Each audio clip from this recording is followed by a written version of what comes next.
And there you are, Hidden Nation. So good to see you. Welcome into the studio. You got Josh Cary here. It's your Hidden Entrepreneur. Hidden Nation, we're in for a very important topic today. And not only important, it's eye-opening and engaging and inspiring. Get this, our guest today is Colonel Aaron B. Floyd, who's now retired from the U.S. Air Force. And he wrote a book called Defending Democracy While Black. And he has so much to talk about. What I've learned is some things he literally can't talk about, spending all of his career in intelligence in the U.S. Air Force. Let's welcome him to the program. It is Colonel Aaron B. Floyd. Colonel, so good to have you with us today. Thank you, Josh. It is good to be here.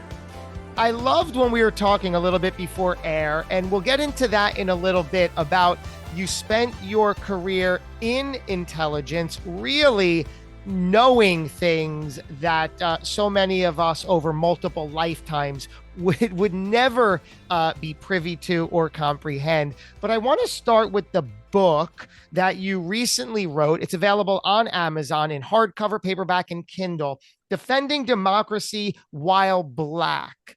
Why did you include the While Black section of in the title? Well, Josh, when I first started to write my book, it was just going to be a memoir because I'm a little black guy from Alabama, right? And I had a great career in the Air Force. And then I became an entrepreneur because my experience in the Air Force with computers and intelligence. Then I created a company, given those same information to the Department of Defense. I helped them with information technology solutions for about 15 years. And so that my book was going to be about that and telling young black folks that if you prepare diligently and perform exceptionally and persist, enthusiastically, you can win. And I was writing my book and it was going to be called Winning While Black. That was the title of the book. But after the insurrection, in January 6, 2021, I found out that our nation and our democracy is in peril. And I spent a whole career defending that democracy. I took an oath to defend and support our democracy, against all enemies, foreign and domestic, and taking not any observation or purpose of evasion. And I will and faithfully serve this democracy. And I'm thinking now someone doesn't want us to have it anymore. And I thought I ought to write in my book something about that, how important it was. And then I thought, as a black officer and a black man, I'm not sure that a lot of folks in the country know about the sacrifices that black people have served in this country. And I was telling you earlier, the very beginning of our country in the Revolutionary War, the first person to die was a black man, an ex-slave called Crispus Attucks. He was killed in what they call the Boston Massacre. Mm-hmm. He was the first person shot and died. And then I take that line all the way through 2024, when 3 Black Army engineers were killed in Jordan for the United States Defending Democracy. It was Sergeant William Rivers, Kennedy Sanders, and Breonna Moffett. They all were killed there. They were defending democracy too. And then I draw the line from all of the people, the black people that have served in the Revolutionary War, the Civil War, the War of 1812, World War I, World War II, Vietnam, Iraq, and Afghanistan. I know about all of those wars, and I want to make sure our country knows about it. And the reason I was doing all of that, because right now we're going to vote to elect a president in about 40 days now. And I want everybody to know, black people and white, that we ought to vote to defend democracy. That should be uppermost in our minds. I know the things about economics and healthcare, those are very, very important. And women's care, that is very, very important. But without democracy, we wouldn't have any of that. We would just have whatever one person decides he wants to have for us, he or she. So that's why I wanted to make sure I got this book out. So maybe somebody will read it. Hopefully 1 or 2 people read it. And then maybe At the end of my book, I have a call to action, and I say, Mhm. for Black folks, you have a dog in this fight from 1770 to now. We fought and died for this country through every war. We volunteered to go. We wanted to go. And we wanted to go because we felt that this democracy was a valid thing. I keep a copy of the Constitution. It says, the Constitution said it's we the people of the United States, right? In order to form a more perfect union, establish justice, ensure domestic tranquility, provide for the common defense, promote the general welfare, and secure the blessings of liberty to ourselves and our posterity, do ordain and establish the Constitution for the United States of America.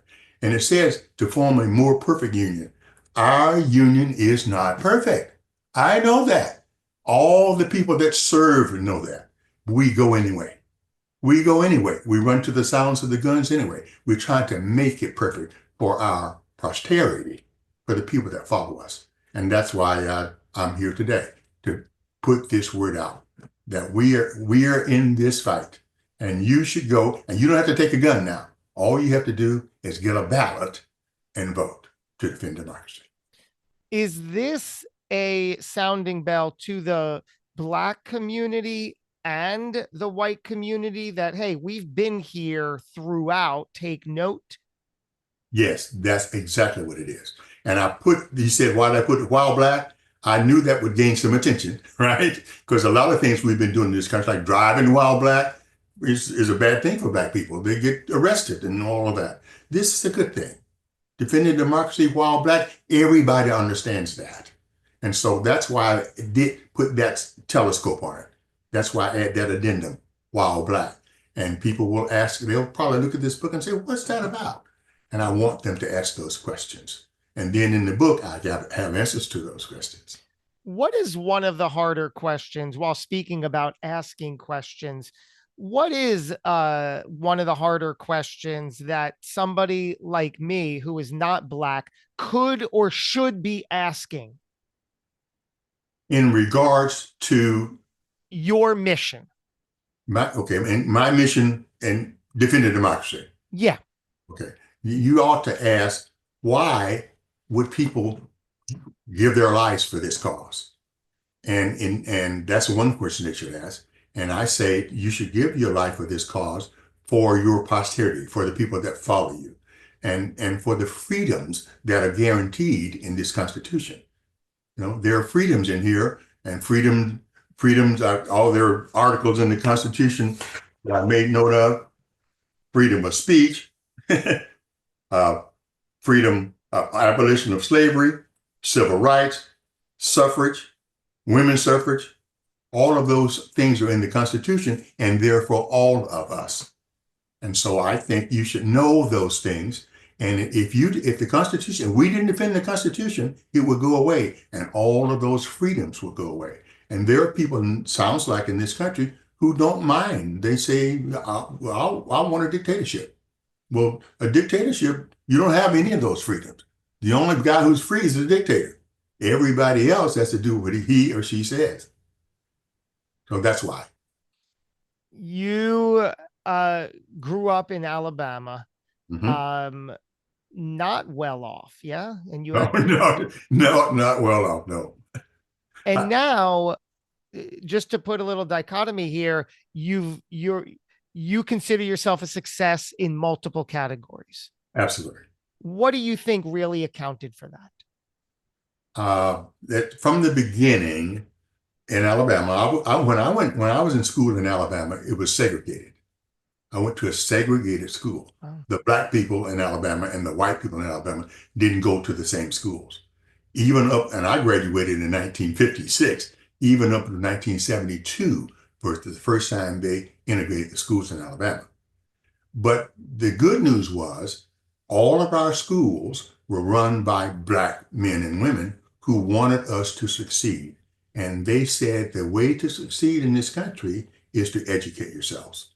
My father, who had a third grade education, that was his mantra for his kids. We had 8 kids. He says, you need to get your education. I didn't get one. I had the third grade as far as I got because I had to go and pick cotton in the fields. But you, I don't want you to do that. None of Julius Floyd's kids will do that. You will go to school and put that knowledge between your ears. He said, he said, if you put it in clothes on your back, people can take it. If you put it in a car, they can repossess it. If they put it in a house, they can kick you out. They can come and take your house. But if you put it in your head, between your ears, no one can take it from you. The only way he would say, the only way they can take it, they can cut off your head, and then it wouldn't make any difference anyway. So he told all of his kids that. And in my book, here, my sister Odessa and I were the only two that finished college because we were like the youngest ones, the older ones. But he made sure everybody finished high school, all 8 of us. Okay, Wow. and then from Jude, my brother had kids. Both of my brothers had kids, and my sisters had kids. From that mantra that my father told us, we have produced 53 graduates of higher education with degrees, some doctors, some lawyers, some engineers. I wrote the name of all of them in this book and the schools they went to. I thought that come from a man and a woman that had a third grade education, but they knew the value of education. And they said, you must have that. And we took it to heart. You spent decades in the military, U.S. Air Force, in the intelligence division. First, paint the picture so we really know what that means and entails, because it's really, I want the listener to get the real magnitude of that achievement. Okay. Intelligence is the art of finding out information about the enemy. That's what it is. What the enemy's capabilities are, what their training is, what their education levels are, what their intents are. And to do that, the intelligence career field collects information. We collect it human to human. We collect it on the radios, on voice communications. We collect it by pictures, satellites, and by airplanes with drones. We collect that information and we use that information to say, this is what they have in Russia. This is what they're capable of. They can raise a saber and you rattle it, but this is what they're capable of. We know where all of their things are, where all their missile sites are, and in China and everywhere. We know that and we keep that. We don't want to fight anybody. That's not the idea. But if attacked, we know what we need to do to defend ourselves. When I was in Strategic Air Command, I was an intelligence guy and I was trained in targeting. So I collected information about our enemies, and then my mission was to take that information and create target folders for our airplanes, our B-52s, our ICBMs, and our other nuclear forces to use if and when we have to engage in a nuclear war. Nobody wants to do that. And when I was in the Air Force, and I think still now, people say, no, we won't be the first to do it. But our mantra was massive retaliation. If you do it to us, you'll never do it to anyone else. You'll be off the map.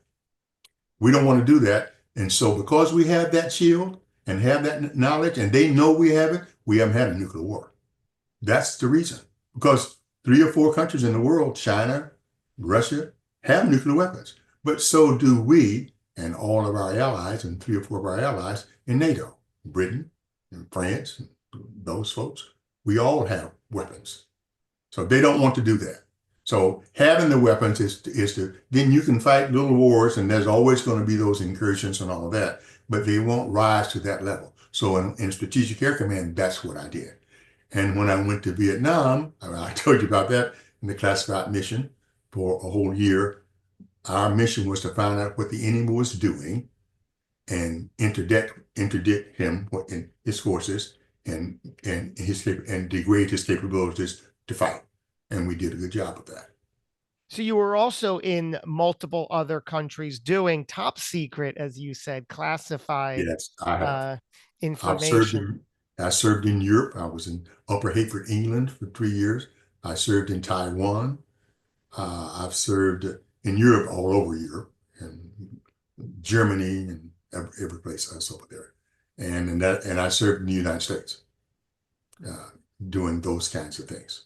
I had 3 tours of duty in the Strategic Air Command, where after I helped plan the strikes, I was asked to be on the Inspector General's team to go and inspect our forces around the world to see if we were ready when we said we were. And so so we would get on an airplane.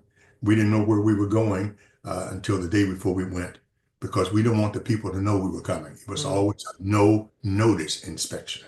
So we'd get on the airplane and they would tell us, they would say, bring winter clothes or summer clothes. That's all you would know. You come to the headquarters and then they would tell you, this is where you're going. But once you got to the headquarters, you could not go home, because you want to, your wife, somebody say, well, you going to see Kellen out in Montana or someplace?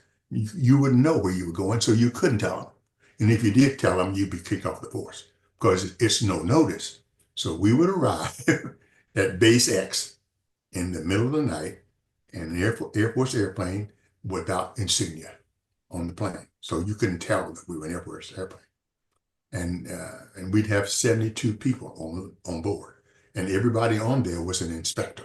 There were people who were going to inspect the pilots, the bombardiers, the navigators, the missileers, the transportation people, the munitions folks, the bomb loaders. All of those people were going to be inspected. So we would arrive in the middle of the night in an airplane and declare an emergency over Base X, let's say someplace where we say Montana. They would know we were coming. And at 3 o'clock in the morning, we'd say, we have an emergency. We're a commercial airliner, and we need you to foam your runway because we've lost an engine. So they would rush out. Of course, they're supposed to do that. And they'd have their fire trucks and they would foam the runway and all of that stuff. And we would land, and then the general on board would come to the door of the airplane and say, General, this is the SAC IG. Roll your war plan. And from that moment, they would have like 7 minutes to get 14 B-52s in the air headed for their targets. And if they got 13, they still passed. If they got 12, they flunked. Right then, they had flunked their mission. And the rest of it didn't matter. If they flunked the mission, that didn't matter. And our commander on board the plane was always a 2-star general. He always outranked all the places we were going, and he would fire the guy on the spot, take him back to Omaha. But that was, I mean, we should be thankful that was happening, right? Yeah. That's what we, right, to keep everyone on their toes. Yeah. Yeah. So the passion in your voice and even recounting these stories, it seems like it's evident you love everything you've accomplished. I'm getting the impression you wouldn't change a thing. All that to say, when we hear a colonel in the US Air Force, we might think, oh, wow, you were flying your whole career. But in fact, you, and certainly I'm guessing all of us today, wouldn't be better off if you were in fact a pilot. I thank you for that. The jobs that people like me did, I mean, there are pilots, but for every pilot, there's like 10 or 20 people that support that mission to get that airplane up. And then the rest of us to support the mission, to finding where, give him targets to fly to and missions to perform. And so you don't hear about all of that, but those people, the ground people, the non-flying people, are doing great missions great services for the country without anyone knowing what they do on a daily basis, because a lot of what we do is classified. You can't tell everybody what you do. Yeah. The idea of my brand and the show is no longer hiding behind fear, which I personally spent a lifetime doing, concerned of making everybody else happy, not living up to my full potential. scared and fearful. How did fear play a role in your day-to-day life? How did you manage that? Did it creep up or did you always have it in check?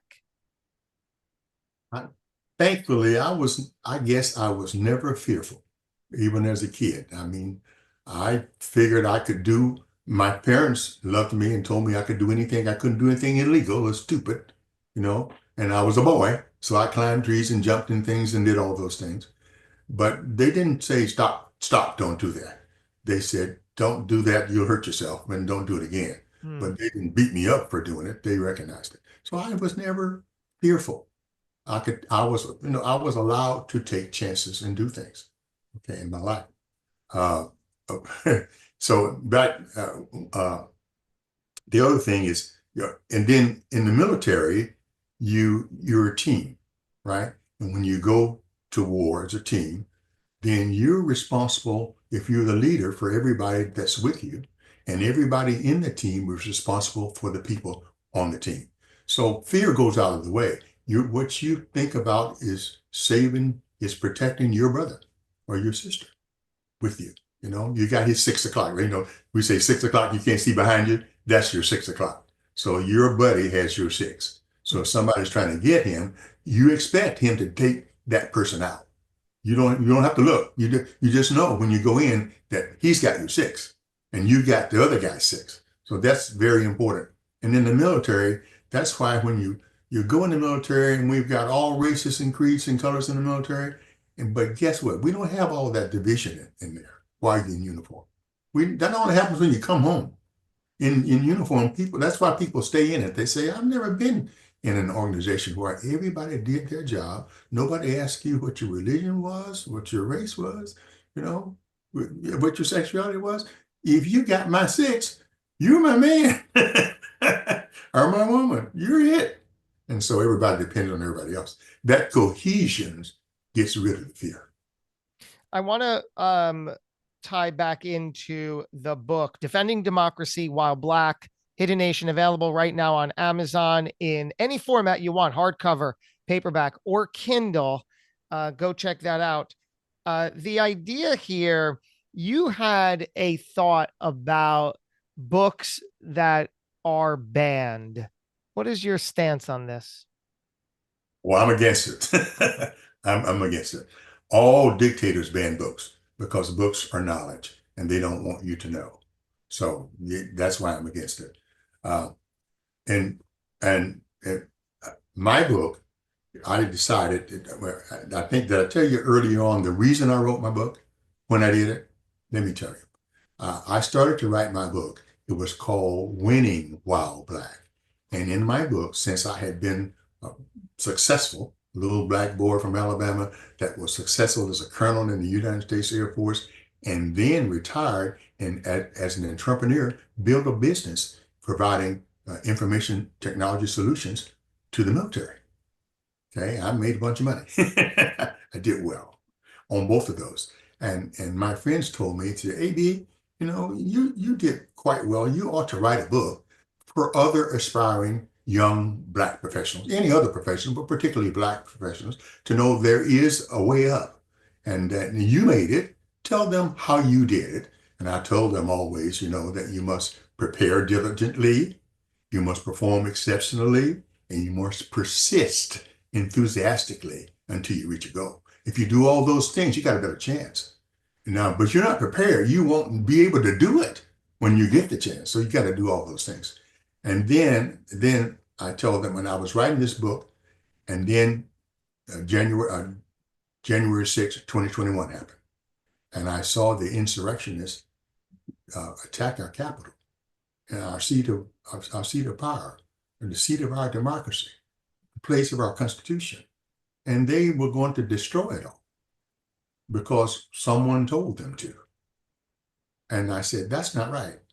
And while I'm writing this book now, I need to change this book. I need to add something to this book I was going to write called Winning While Black to include my feelings about that. And I mean, there's a real and present danger that our democracy was going to be destroyed from within. And I took a note, as everybody in the military takes a note, to to support and defend the Constitution of the United States against all enemies, foreign and domestic. And these people were enemies. They were trying to take away our democracy. And I thought I better say something about that in my book. And then after they did that, I found out some places in the country were saying, we don't want to know any Black history. If you're a Black person, don't bring us a book. It's going to be taken out of the library. Or if you're a gay person and you wrote a book, that's not in the library either. That's art, but we don't want it in the library. It'll change our kids' minds. No, you want them to read about everything so that they'd be informed and could make decisions. And I thought, well, if I don't write a book about Black folks in the military, I know a lot about that. I think I should write a book about Black patriots who, over the years, since Crispus Attucks, the first person to die for this country in the Revolutionary War, was a Black man named Crispus Attucks. And then I told you the story about the people, and I carried that line all the way through 2024 when the 3 people died in Jordan. They were all Black Army engineers. And I talk about Black contributions in the Civil War, the Revolutionary War, the Civil War, World War I, World War II, Vietnam, Iraq, and Iran. And I point out the people, the men and women who sacrificed for this country. And during my research, I found out there were 95 Black Medal of Honor winners today. 95. You wouldn't know that. You would think maybe 1 or 2, but there are 95. There were 16 in the Civil War alone. Men who gave their lives, for their freedom and the freedom to abolish slavery. And they did that even though they knew that the Confederates had put out an edict that said any Black person will not be allowed to surrender. Right? We're going to kill those folks, and we're going to kill the white officers that command them. And they still went to that war. And then in Fort Pillow in Tennessee, they did exactly that. 300 Black soldiers fought valiantly, and they did not win, and they wanted to surrender. They killed every one of them. So people went to war knowing that, and still they came. Absolutely fascinating. I know that this is even just the tip of the iceberg that we're uncovering here. It's extremely fascinating, engaging, and important. Hidden Nation, Defending Democracy While Black. Go check it out on Amazon. Colonel Aaron B. Floyd, so amazing to have you on, to get to know you. I really hope we could do it again. Thanks for joining the program. Thank you very much. I appreciate it, Josh. Can't wait to speak in more detail with you soon. Okay, thanks again. And thank you, Hidden Nation. I really appreciate you investing your time today. I have a call to action here as well. Whatever that is for you, whatever you're feeling inspired and compelled to do, go do it right now. Take the next step, put the good work into the world, be visible, be seen, and make things happen. I appreciate you. We're going to do this again before too long. Until we meet again, take care. Be well.